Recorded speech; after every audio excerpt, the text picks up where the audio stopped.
In the mountains of Japan, far from the bright lights of Tokyo, there lies a small shrine that few people visit. The path leading to it is overgrown, the steps cracked and uneven, and the torii gate at the entrance leans to one side as if bowing under a terrible weight.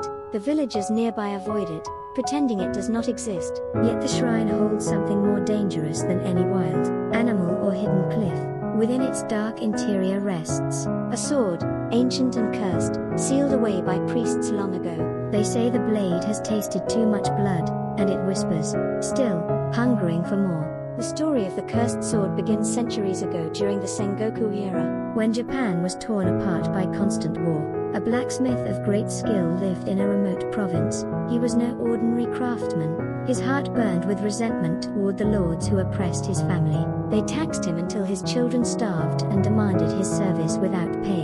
The blacksmith prayed to the gods for justice, but no answer came. In his anger, he turned not to the gods but to something darker. Legend says he performed a forbidden ritual under the blood moon, offering his own flesh to forge a weapon that would carry his hatred into every battle. The result was a sword unlike any other. Its steel shimmered with a faint crimson hue, as if veins of blood ran through it. When held, it pulsed faintly, like a beating heart. The blacksmith named it Ketsuiki no Tsurugi, the sword of blood. Warriors who wielded the blade found themselves filled with extraordinary strength. Their strikes were swift, their enemies fell like leaves in a storm, and the battlefield seemed to bend in their favor. But with every victory came madness.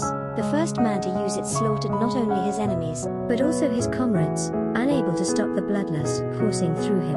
When he came to his senses, he turned the sword upon himself, but the blade did not allow him to die easily. Witnesses said he screamed for hours as the sword drank from him, leaving only a husk. From then on, the blade passed from hand to hand, each time bringing triumph followed by ruin. Entire clans were destroyed because of its influence, consumed by infighting and betrayal. Wherever the sword went, tragedy followed. At last, a wandering monk heard of the cursed weapon. He traveled across battlefields, following the trail of carnage, until he found the sword in the hands of a warlord who had massacred his own retainers. The monk confronted him, chanting sutras to weaken the spirit within the blade. Furious, the warlord attacked, but the sword grew heavy in his hands, refusing to obey.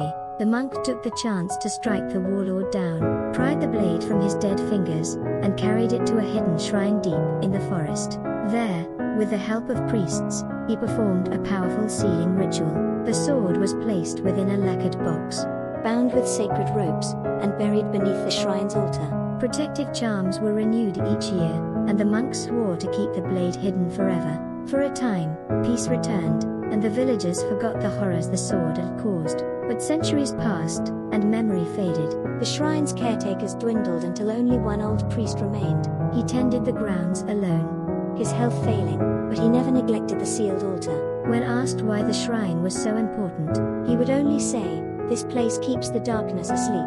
If the rope ever breaks, the world will bleed again." Few believed him. Outsiders mocked the superstition, calling it an old man's tale. Then one summer, a group of young men from the city came to the village.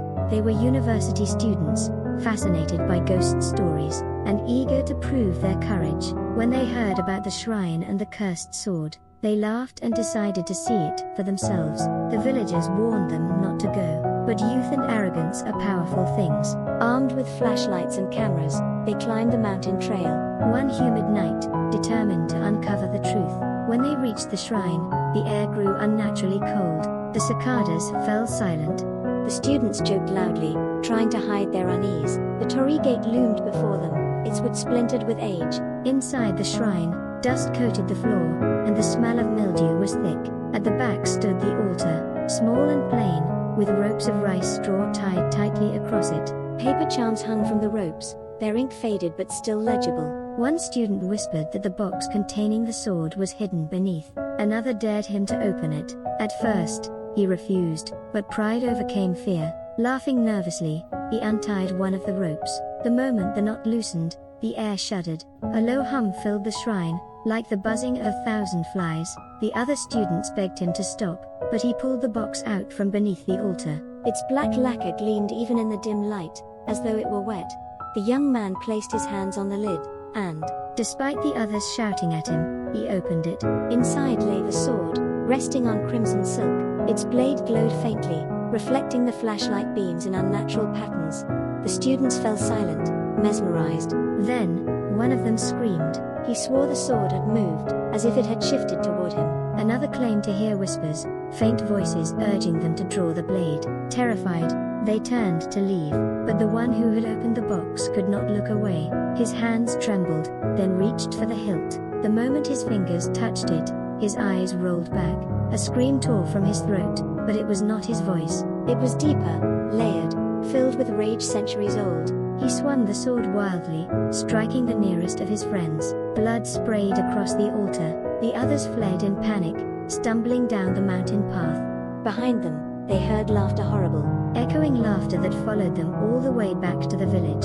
Only 2 students survived that night. They were found at dawn, wandering the streets, covered in blood not their own. They never spoke of what happened, and when questioned by police, they could only mutter nonsense about a sword that breathed and a shadow that walked behind them. The shrine was found desecrated, the ropes shredded, the box shattered. The priest who had guarded it was discovered dead near the altar, his body twisted as though struck by unseen hands. The sword itself was gone. Since then, strange deaths have plagued the region. Hikers vanish without trace, hunters are found torn apart, wounds too clean to be made by any animal. Drivers on the mountain roads report seeing a pale figure carrying a blade, standing silently by the roadside.